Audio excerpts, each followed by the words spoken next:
Last year, more homes canceled cable TV than ever before. Why? It's just too expensive. For half the price of cable, you can get Fubo TV and watch the live sports and TV you love. Try free at FuboTV.com. You're listening to the Armchair GM Sports Network.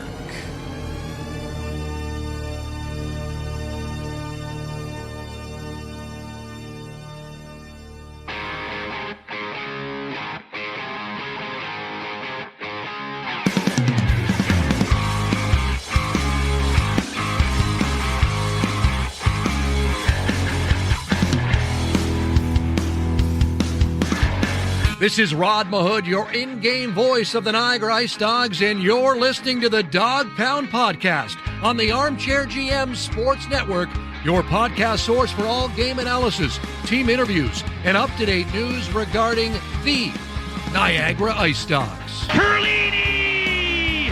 Overtime! IceDogs win! Hosing! To Akil Thomas. Thomas has the angle coming in. He scores! 52.1 seconds to go. Do you love it, Niagara? Welcome into another Niagara IceDogs game recap right here on the Dog Pound Podcast, the official podcast of your Niagara IceDogs, proudly brought to you by Global Pet Foods, where pets are undeniably part of the family. Visit any four of their great Niagara Region locations. Brandon Caputo and Cam Halbert are with you to break down the IceDogs' 5-2 defeat at the hands of the Brantford Bulldogs, a team that they can continue to have problems with here, being able to pick up wins against this team. With that said, we're going to hear from IceDogs head coach Ben Boudreau, as well as rookie forward Ryan Roobroeck after his big performance tonight. Make sure you're following the podcast on X at Dog Pound Podcast, and thank you to those listening in on-demand audio on your favorite podcasting platform this afternoon, and as well on YouTube podcasts as well. So, with that said, Cam, the IceDogs come in having come off a big win against the North Bay Battalion, obviously a Central Division team, a team that they have some familiarity with. Both Andrew and Jacob LeBlanc are with that team, and Bronson Ride. They come out with a big victory in Charlie Robertson's first start for the Niagara IceDogs against his old team. Charlie Robertson gets another start here tonight after Owen Flores was a little dinged up in practice, so we'll see kind of where he stands on things. They had to call up a goaltender, which we'll get into, but you know, first initial thoughts on the IceDogs' defeat here at the hands of the Bulldogs. Well, I mean, like the box score kind of like reads what ended up happening, but the middle portion of this game was so different than how it ended, and they were heavily outshot. Honestly, the first two periods looked rough in the sense that they were just getting hemmed in their own zone the entire game. But it looked like it was going to be a really lopsided game, and 5-2 at the end of the day is not close. So it kind of got there as the game went along. But obviously, pretty high emotions here. We had some returning players in Zach Lavoie and Daniil Sobolev as well. But my goodness, did they play? Oh, I'm trying to think of the best word to do it. Very good structured defense throughout the first 40 minutes, where, I mean, the shots were double, and they really didn't get any sustained pressure. But for the majority of this game, they led 2-1. And it wasn't until the end of the second period when everything started to fall apart. But, Charlie Robinson was under siege early on, and I thought he did a great job kind of calming down, and there was a disallowed goal. There was a shot that went off both bars. Like, it was a mess early on. And they really locked it down. And I thought, honestly, like, structurally, they forced everything to the outside. They defended well on the rush. Like, it was very good defensively, but, like, it was all defensive because other than the Roobroeck goals early on in the first period, it was kind of tough other than that. And the IceDogs' two newcomers, Callum Chanowski and Mason Ray, went up against their former team, and after the game had a little embrace with their former teammates. If you want to check out more on Callum Chanowski, our IceDogs feature article this week is on the IceDogs Niagara-born defenseman. It's on armchairgmsports.com if you want to go check that out. But with that said, we'll get to our game stats tonight, brought to you by J&L Flooring. If you think you get a better deal anywhere else, you don't know jack. Contact our Niagara Falls location with your quality flooring project today. As far as the shots on net, Brantford leads 43-30 in that regard. They outshot the Ice Dogs pretty heavily in the first period, 20-7. But then things started to kind of turn around, and the Ice Dogs actually went toe-to-toe with Brantford despite that first period. Yeah, and again, like they score, 20 seconds into the game, and it felt like, oh, man, this could get ugly. And Roobroeck had a great first goal, just a fantastic effort. But then the one with that was the Deke. That was his breakaway, I believe. That was the first one. Yeah, which was a fantastic goal. He's really becoming a special offensive player. His second one, however, he scored it unassisted, which was kind of, look what I found, right alone in the slot, and he just fired it without, I don't even know if he got a chance to look, and able to hammer it home upstairs. But got to give it props to Matthew Paris, because he single-handedly knocked the puck free off the defender behind the net, and it kind of kicked out to his defense partner, and it bounced off his skates right in front to Roobroeck there. But again, it was just them capitalizing on their very few chances, though, because as you just said, 20-7 on the shots on goal, and 5 of those shots were probably Roobroeck, and I know 3 of them were maybe a foot inside the blue line that were just wristers trying to just get it towards the net because they couldn't survive. They were trying to survive each shift. But I thought that as the first and second period went along after that, like, they started to play really physical, the Ice Dogs did. And it's weird when you watch Brantford. The Eastern Conference this year is definitely not as stacked as the West, as when we look at just standings, like points and standing. Brantford's leading the Eastern Conference, I believe, 54 points now, and I think that's like 5th in the West. So, like, it's a very, very top-heavy there. But they are going to be a tough out in the playoffs. Like, every single one of those guys just has a bite to them. And I thought that the Ice Dogs did a great job handling that. And obviously, I think going up against 2 very familiar players probably helps. And same with Mason Ray. He had a couple of big hits. Like, that was probably his most noticeable game, in my opinion. But like I said, it was a very odd one. Because, again, they lose 5-2. And it felt like they should be losing 5-2, but half the game they were leading. So it was just a very, very odd game.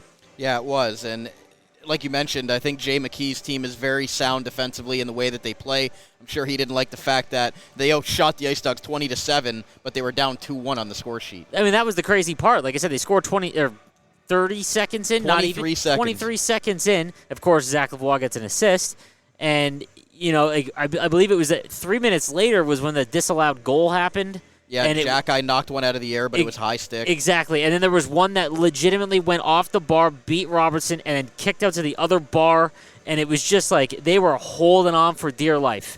And Roobroeck gets that breakaway, is 1-1, and then we never score in the final minute of periods. Like, you know what I mean? We were on the opposite end because half the time the Ice Dogs have a good first period, and they're the ones losing somehow, right? It was very, it was good to see that regardless of how they were getting hemmed in, because the one thing I will say is I didn't notice a lot of individual players being super skilled on Brantford. Not that they don't have a lot of skilled players, but it was their cycle didn't stop, man. Like, no one stopped moving. And that's the one thing I noticed when the Ice Dogs, for a lot of the season, when they get in the offensive zone, it's basically a couple piles of chasing the puck down low and board battles, and they grind away, and then it comes out to the point, and then there's a shot, a screen, or maybe, like, this was just around and around and around, and it didn't stop, and they all just kind of feasted. And I would love to see the zone time because it would have been ugly. But I thought I think the Ice Dogs did a fantastic job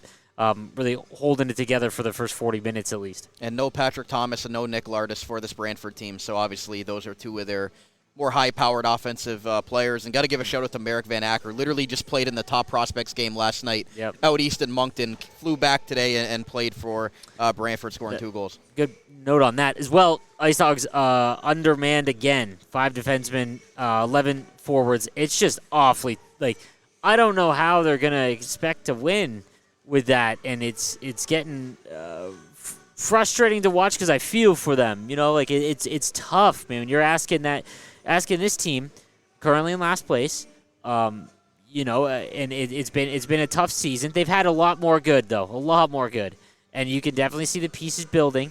And but they trade away at the deadline as they should. They were in a position where they needed to move some pieces for future assets, but what's left right now, it's just, man, like you can't ice a full lineup. I still feel like we're one of the only teams that has to deal with this every night. Like when a team comes in, right, like very rarely do you see a team that's playing undermanned. Luckily, Matthew Paris was back in the lineup. Mike Levin still playing for Team Israel. Playing great, by the way. Give a shout-out to him. He's playing great at the World U20s. Obviously, they'll like to have him back, and Andrew Wysick still not back in the lineup for the Ice Dogs. So missing a couple of key guys there is not easy, and like you mentioned, with the undermanned lineup. We'll go to the power play here. Both teams did not score in the power play. Brantford 0 for 2. The Ice Dogs 0 for 1. In the one power play setup that the Ice Dogs did get, first power play, Kevin He, Alex Asadori, and Gavin Bryant up front, with Ryan Roobroeck playing defense with Urban Podrekar. Yeah, so, I mean, again, that's probably not the normal power play group. You're missing Wysick, who usually plays first power play, and you're missing Levin, who is, I believe, been up where Paris, like in that first unit. This was the first time that I think we've actually seen their power play get the shot they're looking for. So it is clearly like a 1-3-1, almost like what Tampa Bay runs for anyone that watches them. It's basically two wingers out wide, and they either have the opportunity for a one-timer on net or a bumper into the middle. And it was a fantastic play, bumpered right, and it was Kevin who was the one in the slot, and he got a full-on one-timer right in front, and it was just too close to the goalie. Like it just hit the goalie, unfortunately. But when all the bodies get back, if things are starting to look better structurally. That's what I will say about this game. What I mentioned earlier, it looked very good structurally from the Ice Dogs, given the situation and the team that they were going up against. There was, in the second period, I made a note of this, that like stick checks, like there were sticks in lanes. They weren't able to break the puck out cleanly on just. Asadoran is so fun to watch because he literally never stops moving his legs. And there was a 1-on-3, just a breakout, and Asadoran was able to knock it down out of the air and just cause a mess in front. Like it's just, that's good to see because that means head coach Ben Boudreau's systems are starting to sink in. And again, it has me excited for not just to watch the rest of the year, but next year as well. Yeah, and the tic-tac-toe on the power play, that was really nice to see. Yeah. And Kevin He tonight, I mean, he didn't get on the score sheet. He had 3 glorious chances tonight, and you know that, especially after being a snub for the top prospects game, he really wanted to come out and have a big one. Yeah, and this felt like early on of this regular season, Kevin, where he was trying to do too much. And part of me thinks that, the lineup, right? Like they were very undermanned, and they're missing, some of their best offensive, like Levin, for example. And still, we haven't brought him up, but like Potaloo as well. Such a massive loss. Those are two of the better offensive players that they had at the beginning of the year. And Kevin definitely had, it wasn't that the shot of his where it gets off in a second or a half a second because there's no thought process in it. It's just go. There's a couple times where he held on to it a little longer than I've seen him do. But, man, he is great on the forecheck. Like, he, again, just like Asadorian, doesn't stop moving. Face-offs tonight, 29-28 in favor of the Ice Dogs. They outdueled the Brantford Bulldogs on the face-off dot. As far as the best ones on the dot, Captain Gavin Bryant, 11 for 18, and Mason Ray, 10 for 14 on the dot tonight. Wonder if that's like knowing your team. Like, you know what I mean? Like, but can't take anything away from them. Obviously, moving Roobroeck, Zada, and Galianov off of center. Those were literally the 3 centers for the last 2 weeks. That's 16-year-olds playing center, and they were struggling on the draw. And Gavin Bryant now back healthy. You got to see him go back to his original, his normal form in that sense. So, I don't think they're a bad face-off team. I just think that that was the roster that they had in that little section of the season. Our scoring summary tonight is brought to you by the Niagara Employment Help Center, helping people find work in Niagara since 1983.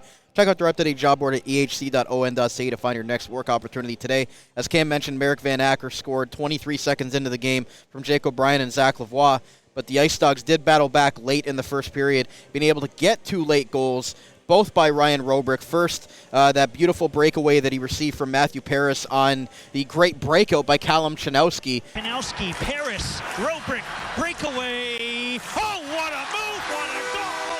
Ryan Roobroeck has tied the game. Which I want to mention Chanowski. He's been playing lugging a lot of minutes there on that top 4. And you can already see that he's kind of a guy that they don't really have right now as far as a great puck-moving defenseman. He's a guy that can make that great first pass, make that stretch pass out of the zone, and I think he's going to be a guy that's going to be important for this team moving forward. He's only 17 years old. But you can already see his confidence on the back end with the puck. Oh, absolutely. That was a dot of a feed, too, on that, and then a great play by Paris as well to get it over to him. But, yeah, he's been really fun to watch. I think that it's an underrated acquisition in those two. And he looks a lot like Fedorka. There's something to be said about having someone who wants to be here when the team isn't, doing well right now. When someone comes home like that, there's an ease. Like, you know what I mean? Like, it's hard to explain. And in hockey, there's so much happening that you like chemistry and just comfort. Like, all of those things can make those little things a little bit better. And he has definitely looked right at home over the last few games. And then you mentioned Ryan Roobroeck second, so he gets 2 goals in the matter of 4 minutes there, his 14th and 15th goals of the season. Roberts' last 30 seconds of the period. Out front, Roobroeck scores! Oh, he's special. He's a special player, and he's got 2 this period, Ryan Roobroeck. 2-1 Ice Dogs. What can you say about the Ice Dogs' second overall pick? As of right now, first in the league in rookie scoring. There you go. In terms of goal scoring, and that includes, 17-year-old rookies. It's a bit behind in points still. That'll be tough to catch. He's in 4th right now with 29, but he might beat out every single OHL rookie, regardless of age, in goals. And these are all 17-year-olds too. Yeah, like that. That's what I'm saying. Like he is more than likely going to shatter the record for the Ice Dogs in terms of 16-year-old goal scoring record. So. I'm excited to watch the rest of the season for him, but it's so weird because we've talked about this all season. I would love him to be a center. I just think that given his size and playmaking ability, I think he's going to be. But his shot is just so good that it might play better on the wing. I don't know, and we'll see. He's become way more confident over the year, and we got a good one. That's it. You know what I mean? It's great. Shout out to Cole Davis. He's also he's a 17-year-old rookie. My mistake there. So, yeah, all the guys that he's going up against right now for leading rookies are all 17-year-olds going up against Ryan Roobroeck. The Bulldogs ended up scoring 4 there. They got the game tied late in the second, and then the goal that broke their back was the former captain, Zach Lavoie, getting that wrister off and obviously did his celebration to the crowd. It was what it was there. But those 2 goals by Jackeye and Lavoie, one of them assisted by Daniil Sobolev. You mentioned the Ice Dogs led this game 2-1 for almost the first half of it, and Brantford getting those 2 late goals, that was really tough for the Ice Dogs to overcome. Well, yeah, obviously. It was a situation where if they were going to win the game, it pretty much had to be 2-1. And once they gave up that second one, it was the time on attack, like I said, the cycle of Brantford is just so strong.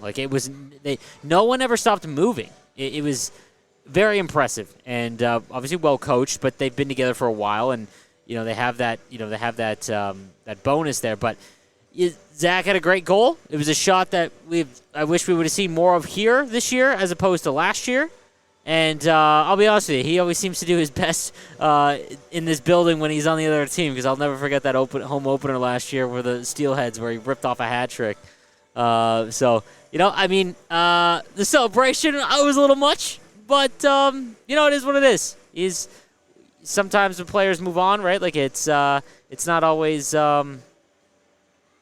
heartfelt when you go, I guess. I don't know. It was a little rough to see. Yeah, and the bench obviously took exception to that, but it almost fired the Ice Dogs up because in the third period we saw a lot of chippiness. Evan Klein, taking out Florian Jackeye. You saw Ethan Zada. He got a penalty for kicking the guy's stick, but Ethan Zada is a guy I feel like you don't want to wake up in that sense, because he's a guy that just continues to go out there and he'll make your life miserable. Yeah, I said this 3 games in the season. I think that by next year, and then especially in his 3rd year, that he is going to be one of the fan favorites, because he has a chippiness to his game that very hard for a 16-year-old to show, but we've seen it in flashes over the season. And I think that he is going to be a great leader for the team. And again, obviously not as flashy as Roobroeck offensively, but defensively and again with that edge to him is definitely something we're going to notice for the next few years. Yeah, and the Ice Dogs obviously gave up 2 more to Merrick Van Acker. got to give props to him for even being able to play in this game after coming over out east from the top prospect team. Zach Lavoie gets his third point on that goal. Jake O'Brien had 3 assists tonight, and then Adrian Rebello really sealed it there late in the third period. But despite all that, Cam, I think the Ice Dogs, in a team that they've struggled mightily against the last 3 years, if you watch this game and then just look at the score sheet, the Ice Dogs had bite, pun intended, all night long against a team that is so hard to play against. No, absolutely. Like I said, this is a playoff team in Brantford. First in the East Division. Yeah, so. but it's just like the way it's built. Yep. Like, you know what I mean? Like, it's just going to be very difficult for a team to knock them out just because they're, even Florian Xhaka, like, obviously that's where, like, all eyes are on when it comes to that kind of, like, game. And, yeah, the Ice Dogs went toe-to-toe with them, no problem. Like, Federico and Sobolev almost got into it later in the game. But, like, Klein crushed Xhaka with no, you know what I mean? Like, just did his business. And I think it's impressive. I'm really enjoying watching this team as the season carries on. More post-game analysis coming up with head coach Ben Boudreau, as well as our player interview with Ryan Roobroeck. So stay right here. We're right back on the Dog Pound Podcast, the official podcast of your Niagara IceDogs, proudly brought to you by Global Pet Foods, where pets are undeniably part of the family. In the Niagara Region, Global Pet Foods is your destination for premium pet nutrition and caring expertise. Whether you've welcomed a new furry family member or need advice on top quality nutrition, their dedicated staff is ready to help. Discover why Global Pet Foods' lesser-known premium brands outshine the big corporate names. Their team's passion ensures your pet's health and vitality. Check out one of their locations today: 3643 Portage Road in Niagara Falls, 160 Highway 20 in Font Hill, or 400 Scott Street and 344 Glendale Avenue in St. Catharines. Global Pet Foods, where premium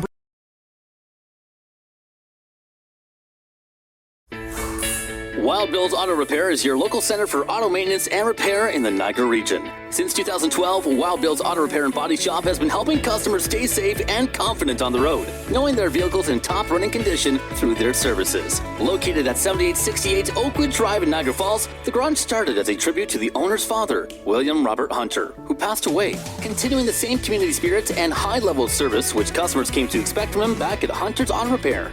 Their multi-award-winning auto shop has earned the trust of the Niagara community with its fair treatment of all customers, who can feel confident they'll get the trustworthy advice and repairs during their visit. Their experienced crew loves meeting new people and looks forward to forming a lasting partnership for the care of your cars. To find out more or to book service, contact them today, 905-358-7868 or wildbillsauto.ca. Wild Bill's Auto Repair, helping customers stay safe and confident on the road since 2012. Niagara Golf Lounge features 2 state-of-the-art indoor golf simulators, allowing you to play some of the world's best courses all year round. The perfect place to indulge all season long. Don't worry about getting thirsty while you play around with your friends. Their fully stocked bar offers a wide selection of drinks, appetizers, and a variety of meals are also available to enjoy before, during, or after you play. Grab a seat next to the fire in their comfortable sports lounge. Didn't bring your clubs? No problem. They have partnered with TaylorMade to offer you the best rental clubs. You won't want to miss their exclusive NFL and NHL giveaways for the Buffalo Sabres and Buffalo Bills. Located in the Best Western Plus Cairncroft Hotel, 6400 Lundy's Lane in Niagara Falls. Visit NiagaraGolfVacations.com to learn more and to reserve your golf bay today. The Niagara Golf. Since 1999, Niagara Dental Clinic has been helping thousands of patients achieve natural-looking smiles with the confidence to show them off. Sean Battelle and his wife Anne, both licensed denturists, bring a wealth of skill and experience to the warm and friendly atmosphere to their Niagara Falls location at 5501 Drummond Road. And their on-site Niagara Hearing Clinic offers free hearing tests and a variety of services to fit your needs. This family-run practice takes pride in providing superior care and service to their patients, along with the best premium products available on the market. Get the best work done at a more reasonable price. Niagara Dental Clinic is here to help.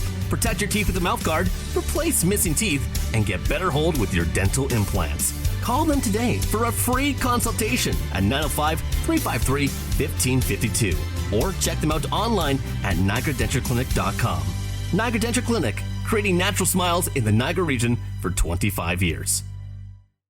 This is Alex Asadorian. Hey, it's Ryan Roobroeck. Bronson Wright. This is Gavin Bryant. And you're listening to the Dog Pound Podcast, the official podcast of the Niagara IceDogs.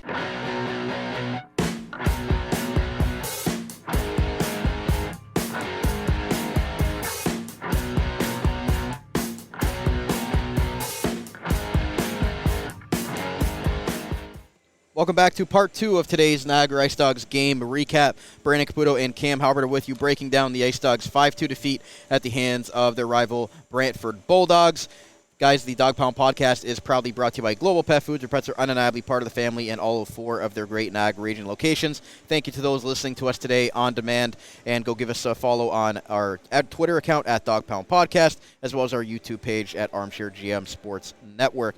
So with that said, we're going to take you to our post game with IceDogs head coach Ben Boudreau, and as always, that's brought to you by Wild Bill's Auto Repair, helping customers stay safe and confident on the road in Niagara since 2012. In honor of the late William Robert Hunter, here is IceDogs head coach Ben Boudreau following the first game of their 3-3 this week. You've been harping on having to play 60 minutes. Yeah. And I don't think you played 60 minutes tonight. How much of a factor was that tonight? To be honest, I thought we played decent hockey. It definitely wasn't our best hockey, but you give credit where credit's due. That's a good hockey team with not a lot of holes. I mean, there are 3 lines, 3 scoring lines that bring jam and effort. They got 6 mobile defensemen that can move the puck and a really good goalie. I mean, that's a good recipe for success over there too. And getting a 2-1 lead. I mean, even being outshot by the margin that we were outshot, but then you look up at the clock and it's 26-20 in shots. You still got that 1-goal lead, and good teams they find a way. And so it was one quick one. They used the momentum, and we couldn't recover from that. So, it's one of those games you look at yourself in the mirror and say, we just didn't have it. I mean, still a forward short, a defenseman short, and, I thought Charlie was great again. So, it's tough to rely so much on the same guys night in and night out that do the goal scoring. So it's one of those situations where we didn't have it, and we need to find a way to regroup and get back on the road here starting tomorrow. Yeah, the 3-3, everybody goes through it, but how hard is that on it? It is. You say 3-3, but it's not really 3-3. It's 3 and 2.5. Yeah. You got a 3:00 game, but when you're short, it becomes even more difficult. When the guys that are playing heavy minutes have to play heavy minutes the next night and then do it again 3 nights in a row on the road. And at the same time, that's what makes great hockey players. You don't try to build in excuses. You try to use it as adversity and overcome from it. But in all reality, it's very difficult. And when you're shorthanded, it gets that much more difficult for those guys. But that's why we have a resilient group, and those are challenges we like to face head on. For sure, yeah. Flores is necked up, I understand. Is he going to go on the road trip, or do you know yet? Or? I'm unaware yet what the decisions we made. We got until 10:30 tomorrow to find out exactly what his stance are. So those questions still have answers that are pending. Fair enough. Great. Thank you so much. Thanks. Okay, we'll be in touch. Yeah. Coach, a lot of obviously high emotions tonight with former players going up against each other. Chanowski and Ray going up against their former teams. And you had Soblev and Lavoie back in here. Did you notice a little bit extra spunk because of the former players and wanting to do well against their former teams from your vantage point? Yeah, I thought Razor and Chinner played pretty good. I mean, they had some big hits and they brought the energy. I mean, Chinner won a 5D, still blocking shots in a 5-2 game. So, anytime you're playing against your former team, you have a little extra chip on your shoulder. So I thought our guys did pretty good. Seemed like the guys were going up against their former captain there, especially when he flashed his Bulldogs crest there. A little bit extra, motivation for those guys, and they weren't really fazed by it. Just talk about your young group there, not letting that bother them.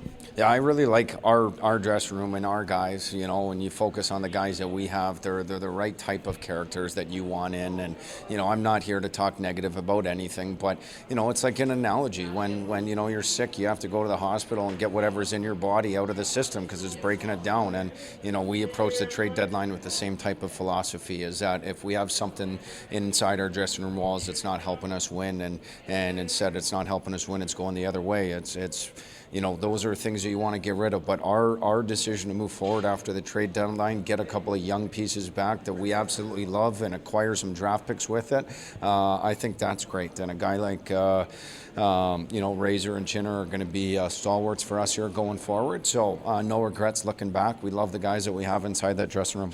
Lastly, you talk about Roobroeck, 14th and 15th of the year, continues to get better as a 16-year-old. Those are really 2 dynamic plays that he's scoring on against a very good team over there, very defensively sound. Just talk about, him being able to pot your 2 goals tonight. Yeah, I mean, listen, that's the kid is 16 years old, remember that, and he's got 15 on the season, 25 games ago. I mean, I don't know if there's a ceiling for him, and the more and more he learns, the more he can add to his game. That's not just goal scoring, it's a physical play, the defensive play, and all those little things. The more he can do that, the better off the player he's going to be. But we love his where he's projecting.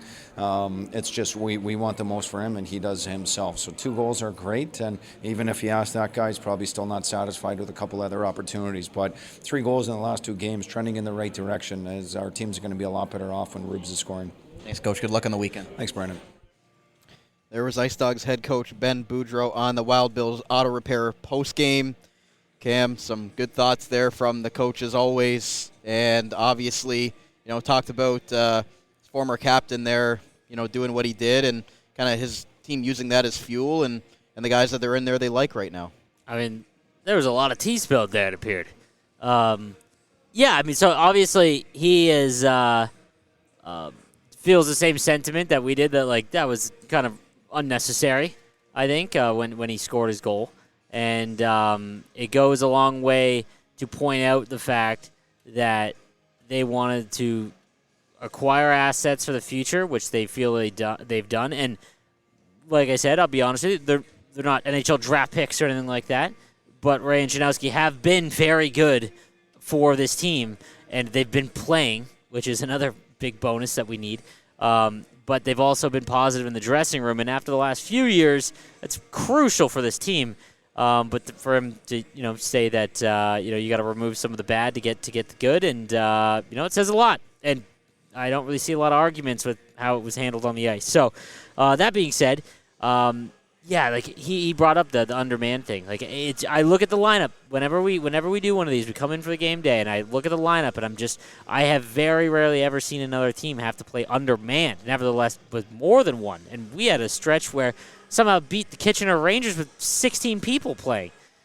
So it's just it's impressive that they are this resilient to do that, and I hope that while this year they've done a great job in terms of not making a million trades and building a core. And there's 4 draft picks from this year. The fact that we've got 4 in the lineup that have played almost every game is incredible and been good, not just been in the game because it's a necessity, is huge. And I hope that they continue to build upon that, and that we don't, next year have to deal with this at all. Injuries happen. There's nothing, injuries happen. And there was a time, I think it was the second month of the season, or near the third month of the season, and it was like we had 9 guys missing. But this isn't that, and they got to play the rest of the season. Playing 3 games in 3 nights with an undermanned roster is tough. But I bet you any money they find a way to win one of these. Yeah, hopefully Owen Flores is okay too. Obviously, that's pretty big. Yeah. But that's why they got Robertson in that trade. They wanted he someone came up big. Exactly, he's looked good, and that's very important now, because now if we didn't have that, and goodness. Anyways. Yeah, and they did call up Tyson Gusta for this game, was dressed as Charlie Robertson's backup. We're going to get to our Niagara IceDogs feature player interview tonight, and is with IceDogs rookie Ryan Roobroeck, brought to you by the Niagara Dental Clinic, creating natural smiles in Niagara for 25 years. If you forgot to bring your mouth guard on the ice or lost a chiclet, contact your licensed team of dental professionals in Niagara Falls to get your smile back on track. Here's the IceDogs goal scorer, well, I guess both times goal scorer tonight against the Brantford Bulldogs, Ryan Roobroeck. Beginning here, because it can't be an easy transition to come out. Yeah, no, it's definitely a little tougher of a transition than most people think or whatever, but I think now I'm kind of used to whatever, just getting in the league, playing most of the teams so far, just seeing how they play or whatever, and just adapting to the league now. Yeah, one thing at this level, you've got to play a lot better defensively than a lot of people do in minor hockey. How difficult is that? Because minor hockey, as long as you score the goals, everybody's usually pretty happy, right? Yeah, no, it's a lot better. It teaches young players, especially me, just you got to play more than just offense in a game. Right. Obviously, you look out there tonight or whatever, we could have done a little better on our defense or whatever, but other than that, just it's really important to play defense in this type of level. Sure. You guys were in that game 2-1 there, and then they scored a couple late goals there. How much did that affect things? That seemed to take a little bit of wind out of your sails there. It did. Some of the guys were a little upset, obviously, but at the end of the day, you just got to keep playing the game. Whatever lucky bounces go either way sometimes, and you just got to keep playing. Yeah, you've got 3-3 now, and it's not easy with the travel and everything. How hard is that, and how do you adapt to that? Where you've got to get on a bus tomorrow, you got to play, and you got to go again. It's not easy, is it? No, it's definitely a little difficult. Whatever. I think some guys get used to it after a while, but I think some of the younger guys, whatever, including myself, it's something to adapt to. But I think at the end of the day, just you got to get a good warm-up in and get the legs moving, get the blood flowing. Sure, and how important is it on those trips to have, all the other things, get your sleep and eat and all that stuff? Because if you don't, it can eat you up alive, can't it? Yeah, it's very important your sleep or whatever when you can, like especially in the bus or whatever. If it's quiet or whatever, just trying to get some sleep in. Great, that's all I need. Thank you so much for that. I appreciate it. How much did advice from your brother prepare you for this season? Quite a bit. Like obviously, he's been in the league a couple of years before me, and just being able to ask him anything about the league or how it is, like how the games usually go or whatever, it's pretty good. Yeah, because I would think that gives you a leg up to your fellow rookies on the team. Yeah, I would agree with that. Obviously, just I think most important thing is just having somebody to lean on or whatever. I mean, some guys come to the league and they don't really have anybody to lean on, but I'm just thankful I have my brother to lean on. Okay, thank you. No problem. Lastly, what was it like going against Sobey and Labs tonight? Obviously, a lot of emotions out there, and Ray and Chanowski playing against their former team. So a couple of guys going up against their former teams. How was it out there? Did it feel a little bit weird at first? It was a little different, obviously. I mean, those guys, came to the league or whatever, and they're here with me, trying to help me through. So obviously seeing them go is a little sad, but at the end of the day, it's hockey, and they're still your friends away from the rink. So. You're up to. You scored a couple tonight. Just are you really even looking at the score sheet as far as where you are in rookie goals for 16-year-olds and things like that, or are you more focused on other things, or just trying to take a step back and look at your accomplishments, or you think that might be something you look at the end of the year? I personally don't look at it. I mean, at the end of the day, it's a team game. Obviously, we wanna crack the playoffs here. So as long as I can do my part, whatever I can do to help make our team better and hopefully crack the playoffs this year, it's kind of what I'm looking at. Thanks, Ryan. Good luck on the weekend. Thanks, Caputo. There was Ryan Roobroeck on the Niagara Dental Clinic feature player interview. As Bill Patras brought up there from BPSN about the 3-3s and the travels, it doesn't seem like it's phasing Ryan Roobroeck. Again, he's a young guy, 16 years old. I can remember, probably we were that age wanting to pull all-nighters. Hell, I can't even pull an all-dayer anymore. But, just thoughts on what Ryan Roobroeck said there after a couple of big goals tonight. Yeah, I mean, I think kind of summed it up perfectly. It's like there's nothing you can do about it. Like, you gotta get playing, and you gotta get focused, and you just gotta have a good warm up. And I like that he brought up about leaning on his brother, and that's I never even thought about that, to be honest with you. Like, that is a big advantage in being able to go through stuff like this, and any sort of instance, whether it be how do you handle the physicality, what's like things like that. What do you got to watch out for? He's got a pretty big leg up on that, and you're starting to see it. He's so much more confident on the ice in his first couple of games. And lastly, before we get out of here, we're going to put Cam on the spot as always with our player of the game, brought to you by the Niagara Golf Lounge. Niagara's home for golf and sport year-round, located in the Best Western Cairncroft Hotel in Niagara Falls. Visit NiagaraGolfVacations.com to learn more, to host an event, or to book your golf bay today. I'm going to assume it's Ryan Roobroeck, so other than Ryan Roobroeck, give me somebody else. It is definitely Ryan Roobroeck. Without him, this would have been a landslide game. So I will definitely go with Ryan Roobroeck. Outside of that, I mean, I could pick a few. Charlie Robertson. Yeah, Charlie Robertson would be a great one. You could just there's moments for every single player that I saw throughout the game that were impressive. But you know what? I'll go with Robertson, because that game could have gotten away from him so bad, and especially because of how shaky it was to start, and to know that you really don't have an option. You're not getting pulled, barring injury, obviously. That was a really either put up or shut up situation, and he almost won them the game. And Mason Ray, I think, like you mentioned earlier in segment big one, hits. He had his best game as an Ice Dog tonight. 100%, and moved a lot. I noticed him on the cycle, and it's just funny because he came from a team that is very good at that. So there was his best game as well. Cam, thanks for doing this. Look forward to our next game recap next Thursday, but we're also going to have our monthly wrap-up show early in the week, so look forward to that. Absolutely, as always, my man. So that's going to wrap up today's Niagara IceDogs game recap right here on the Dog Pound Podcast, the official podcast of your Niagara IceDogs, proudly brought to you by Global Pet Foods, where pets are undeniably part of the family. Visit any 4 of their great Niagara Region locations. Thank you to those today listening in on-demand audio, and as we mentioned there at the end, look for our monthly wrap-up show where we're going to talk to IceDogs head coach Ben Boudreau as well as Director of Scouting Adam Henrich. So stay tuned for that early next week. And until then, we're going to bid you adieu from the Meridian Center following the IceDogs 5-2 loss to the Brantford Bulldogs. We'll talk to you again next week.